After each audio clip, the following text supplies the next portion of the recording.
नमस्ते दोस्तों, कैसे हैं आप सभी। मेरा नाम है दीपक। स्वागत है आपका करेक्टर जी पर। आज है 12 मई। देखते हैं कुछ महत्वपूर्ण current affairs.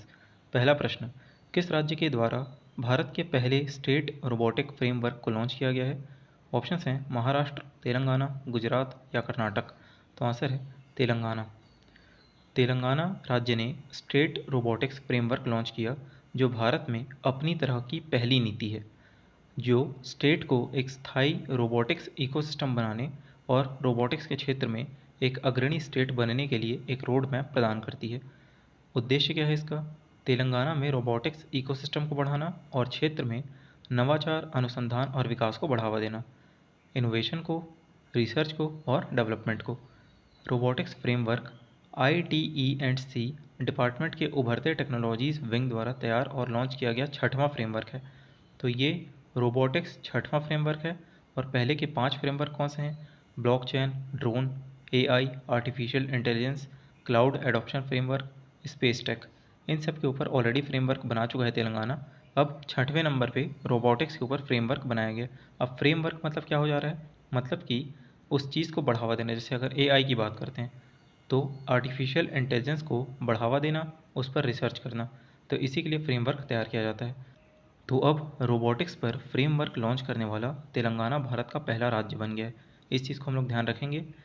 All India robotics association के सहयोग से तेलंगाना के ITE&C information technology, electronics and communication department के उभरते टेक्नोलॉजीज़ विंग द्वारा फ्रेमवर्क विकसित किया गया था।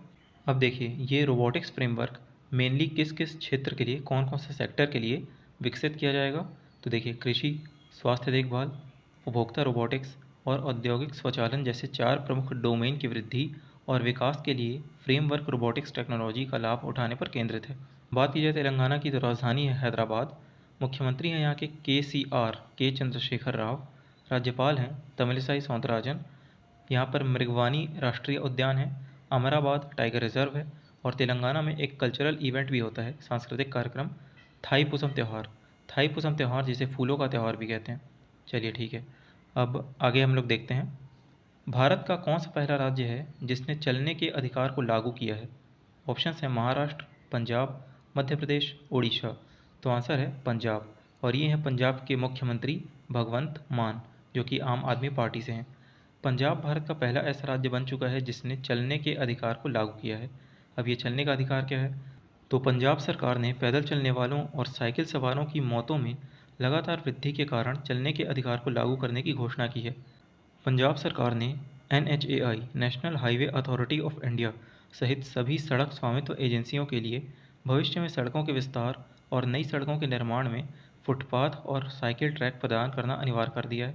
संयुक्त राष्ट्र संघ के चार्टर में भी यह उल्लेखित है कि सुरक्षित रूप से पैदल चलना एक बुनियादी मानवीय अधिकार है। तो भारत का पहला राज्य जिसने चलने के अधिकार को राइट टू वॉक प्रदान किया है वो है पंजाब। बात करें पंजाब की, तो पंजाब का मतलब क्या होता है? 5 नदियों का संगम या 5 नदियों की भूमि। राजधानी है चंडीगढ़। मुख्यमंत्री हैं भगवंत मान और यहाँ के राज्यपाल हैं बनवारी लाल पुरोहित। वैसे बनवारी लाल पुरोहित, चंडीगढ़ एक केंद्र शासित प्रदेश भी है, तो चंडीगढ़ के प्रशासक हैं बनवारी लाल पुरोहित। अगला प्रश्न, हाल ही में किस मंत्री के द्वारा पोषण भी पढ़ाई भी योजना शुरू की गई है। ऑप्शंस हैं स्मृति ईरानी, निर्मला सीतारमण, धर्मेंद्र प्रधान, अनुराग ठाकुर। तो आंसर है स्मृति ईरानी, जो महिला एवं बाल विकास मंत्री हैं। निर्मला सीतारमण वित्त मंत्री हैं। धर्मेंद्र प्रधान शिक्षा मंत्री। अनुराग ठाकुर खेल मंत्री हैं। हाल ही में केंद्रीय मंत्री महिला एवं बाल विकास मंत्री स्मृति ईरानी ने पोषण भी पढ़ाई भी योजना प्रारंभ की। इसके तहत अब 3 से 6 साल तक के बच्चों को अब पोषण के साथ साथ पढ़ाई भी कराई जाएगी। पोषण भी पढ़ाई भी योजना का मुख्य उद्देश्य क्या है? प्रारंभिक बचपन की देखभाल और शिक्षा को मजबूत करना। मंत्रालय ने योजना को लागू करने के लिए आंगनवाड़ी कार्यकर्ताओं के प्रशिक्षण के लिए 600 करोड़ रुपए आवंटित किए हैं। राष्ट्रीय जन सहयोग तथा बाल विकास संस्थान को आंगनवाड़ी कार्यकर्ताओं को ट्रेनिंग करने का काम दिया गया है। नई शिक्षा नीति के तहत योजना मातृभाषा में शिक्षा देने पर ध्यान केंद्रित करेगी।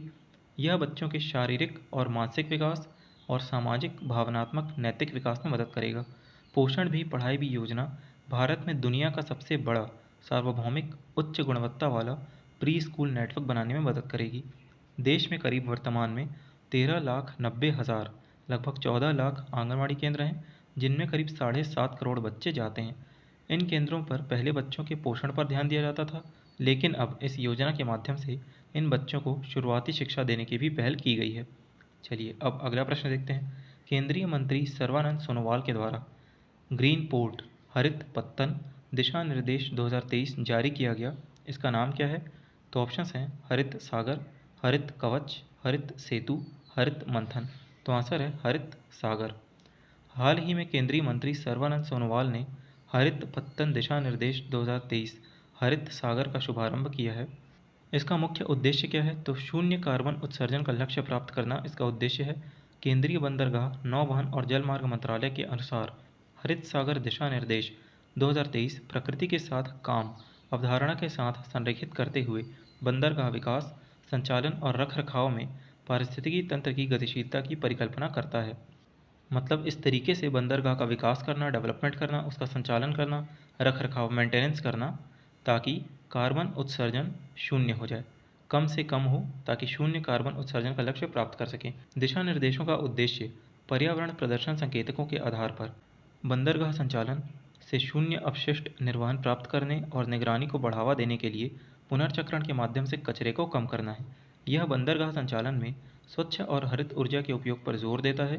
भंडारण के लिए बंदरगाह क्षमताओं का विकास, हरित ईंधन जैसे हरित हाइड्रोजन, हरित अमोनिया, हरित मिथेनॉल और इथेनॉल को आदि को संभालना तथा इन जैसे हरित ईंधनों का ज़्यादा से ज़्यादा उपयोग किया जा सके। हरित अमोनिया, हरित हाइड्रोजन, हरित मिथेनॉल। चलिए अब अगला प्रश्न देखते हैं। कॉरपैट CORPAT अभ्यास 2023 में भारतीय नौसेना ने किस देश के साथ भाग लिया? ऑप्शन हैं थाईलैंड, सिंगापुर, म्यांमार या मलेशिया। तो इसका आंसर है थाईलैंड के साथ भाग लिया। सिंगापुर के साथ कौन सी एक्सरसाइज की जाती है?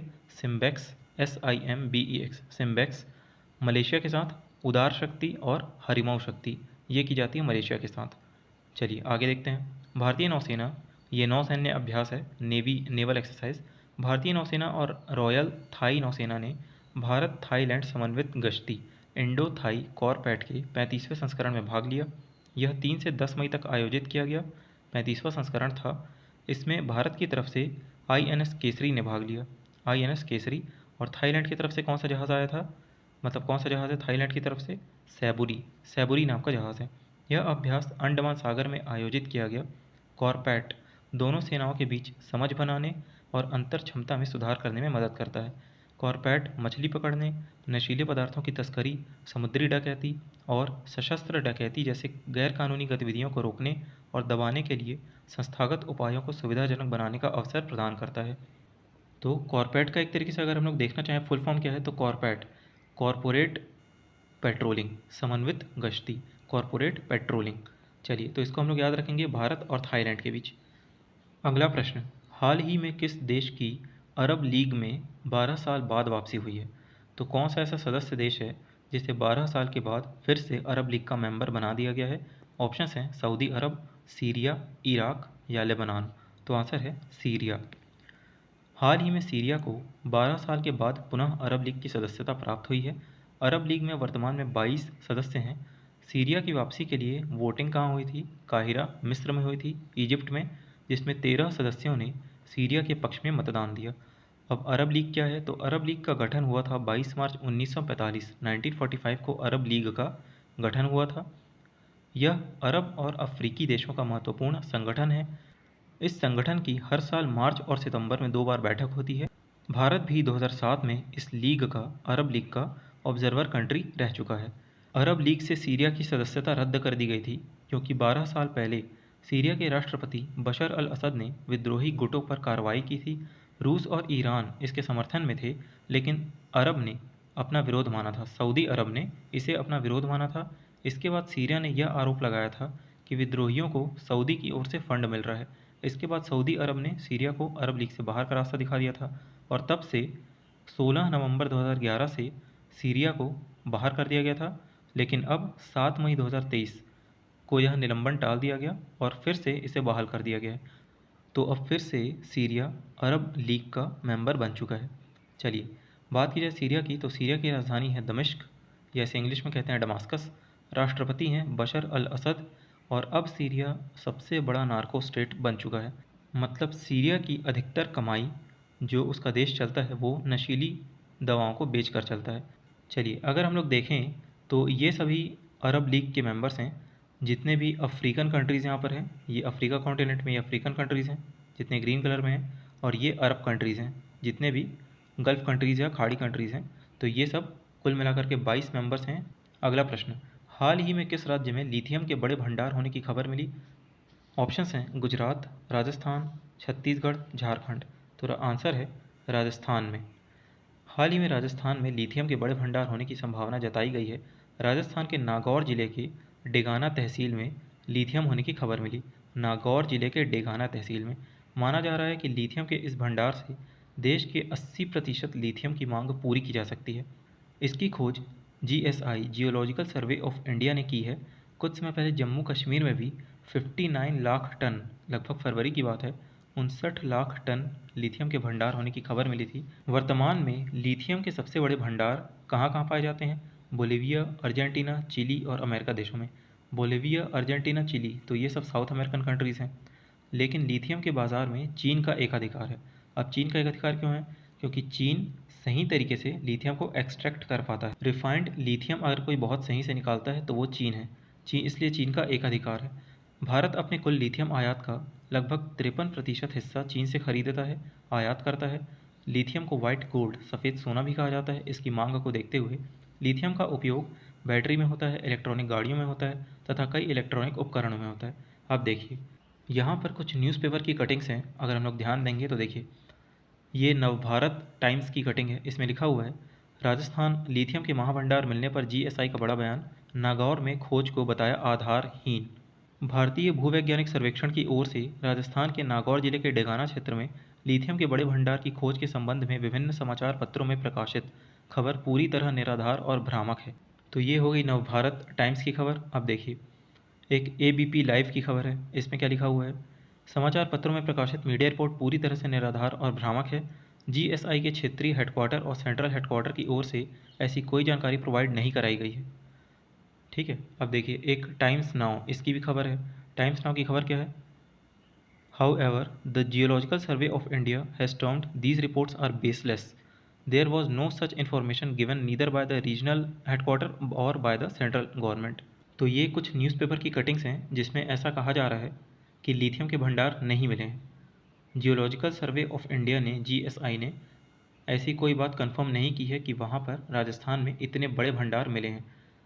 तो ये कल जब मैं कंटेंट बना रहा था तो इस तरीके की न्यूज़ मुझे देखने को मिली, तो इसलिए मैंने सोचा कि बस शेयर करना चाहिए। अब ये कहाँ तक सही है कहाँ तक नहीं है ये बात तो नहीं पता, लेकिन ये मुझे दिखा इसलिए मैंने एविडेंस के साथ आपके सामने इस चीज़ को रखा है। बाकी हम लोग तो हमेशा यही चाहेंगे कि राजस्थान में बहुत अच्छी बात है, अगर लिथियम के भंडार मिले हैं तो बिल्कुल मिलने चाहिए। ये सब खबरें गलत हो जाएँ, मैं तो खुद वही चाहता हूँ कि ये सब खबरें गलत हो जाएँ, लेकिन ये मुझे दिखा न्यूज़ में, नवभारत टाइम्स और इन सब में, इसलिए बस मैं आप लोगों के साथ शेयर कर रहा था। लेकिन फ़िलहाल के लिए अगर इन सब बातों को हम नेगलेक्ट कर दें, क्योंकि ये सिर्फ 3 जगह मैंने पढ़ा था, नवभारत टाइम्स, एबीपी लाइव और टाइम्स नाउ में, अगर इन सबको हम लोग नेगलेक्ट कर दें तो हम लोग यही मान के चलेंगे कि भारत में, राजस्थान में बहुत बड़े लिथियम के भंडार मिले हैं। अब राजस्थान की बात करते हैं। तो राजस्थान की राजधानी है जयपुर, पिंक सिटी। मुख्यमंत्री हैं अशोक गहलोत, राज्यपाल हैं कलराज मिश्र। राष्ट्रीय उद्यान कौन कौन से हैं राजस्थान में? सरिस्का, केवलादेव, रणथंभौर, घाना पक्षी विहार। सबसे बड़ा मरुस्थल भारत का माना जाता है थार का मरुस्थल। और भारत का सबसे बड़ा राज्य कौन सा है एरिया वाइज? तो वो भी है राजस्थान। अगला प्रश्न, किस मंत्रालय के द्वारा लर्निंग मैनेजमेंट इंफॉर्मेशन सिस्टम सक्षम लॉन्च किया गया है? ऑप्शन हैं शिक्षा मंत्रालय, स्वास्थ्य मंत्रालय, रक्षा मंत्रालय या वाणिज्य और उद्योग मंत्रालय। तो आंसर है स्वास्थ्य मंत्रालय। शिक्षा मंत्री कौन है?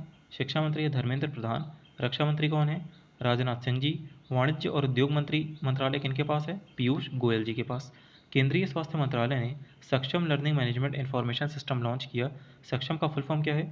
Stimulating advanced knowledge for sustainable health management. सक्षम ये जो पहल है ये देश में सभी स्वास्थ्य पेशेवरों को ऑनलाइन प्रशिक्षण और चिकित्सा प्रदान करने के लिए एक समर्पित और एकीकृत मंच है। यह डिजिटल लर्निंग प्लेटफॉर्म ग्रामीण और दूर दराज के क्षेत्रों में स्थित प्राथमिक स्वास्थ्य केंद्रों से लेकर महानगरों में तृतीयक देखभाल और कॉरपोरेट अस्पतालों तक स्वास्थ्य पेशेवरों की समावेशी क्षमता निर्माण सुनिश्चित करेगा। यह डिजिटल लर्निंग प्लेटफॉर्म राष्ट्रीय स्वास्थ्य और परिवार कल्याण संस्थान नई दिल्ली द्वारा विकसित किया गया है। तो सक्षम एक डिजिटल लर्निंग प्लेटफॉर्म है जो सभी स्वास्थ्य पेशेवरों को ऑनलाइन प्रशिक्षण और चिकित्सा प्रदान करने के लिए बनाया गया है। अब बात करते हैं तुंगनाथ मंदिर के बारे में, जो कि है उत्तराखंड में। तो तुंगनाथ मंदिर को राष्ट्रीय महत्व का स्मारक घोषित किया जाएगा, इसलिए इम्पोर्टेंट है, राष्ट्रीय महत्व का स्मारक घोषित किया जाएगा तुंगनाथ मंदिर, जो कि उत्तराखंड में।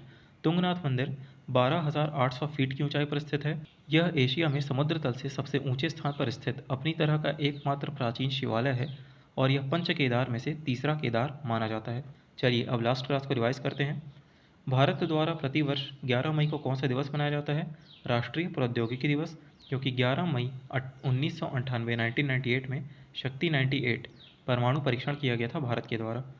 बच्चों के लिए डिजिटल स्वास्थ्य कार्ड बनाने वाला भारत का पहला राज्य कौन सा है? तो ये है उत्तर प्रदेश। इसके तहत डिजिटल हेल्थ कार्ड बनाए जाएंगे और बच्चों को 25,000 रुपये का हेल्थ इंश्योरेंस भी दिया जाएगा। लॉरियस स्पोर्ट्स अवार्ड्स 2022 का सर्वश्रेष्ठ खिलाड़ी किसे चुना गया है? तो ये चुना गया है लियोनेल मेसी को, जो कि अर्जेंटीना से हैं, फुटबॉल खेलते हैं। और मेंस में दिया गया लियोनेल मेसी को, और फीमेल में किसे दिया गया है? तो महिला के लिए दिया गया है फ्रेजर प्राइस को, फ्रेजर प्राइस। आसियान शिखर सम्मेलन के बारे में क्या सही है? यह इंडोनेशिया में हो रहा है। यह शिखर सम्मेलन 40वें क्रम का है, तो आंसर है केवल एक। यह इंडोनेशिया में हो रहा है, लेकिन ये 42वें क्रम का है, 42nd। तो ये हम लोग याद रखेंगे, आसियान शिखर सम्मेलन इंडोनेशिया में 42वें क्रम का। पुलित्जर पुरस्कार 2023 किसे प्रदान किया गया? तो आंसर है उपरोक्त सभी। New York times, associated press, wall street journal को पत्रकारिता जर्नलिज्म के लिए पुलित्जर पुरस्कार 2023 प्रदान किया गया। किस संगठन ने स्टार्ट प्रोग्राम शुरू किया है? तो ये शुरू किया है Indian Space and Research Organisation ने, इसरो ने। स्नातकोत्तर तथा स्नातकों के लिए स्टार्ट प्रोग्राम शुरू किया है, एक प्रशिक्षण प्रोग्राम है, space science and technology awareness training. Draupadi Murmu from tribal hinterlands to Raisina Hills के लेखक कौन हैं? तो इस किताब की लेखक हैं कस्तूरी रे। हाल ही में किस देश के विदेश मंत्री भारत की यात्रा पर आए हुए थे?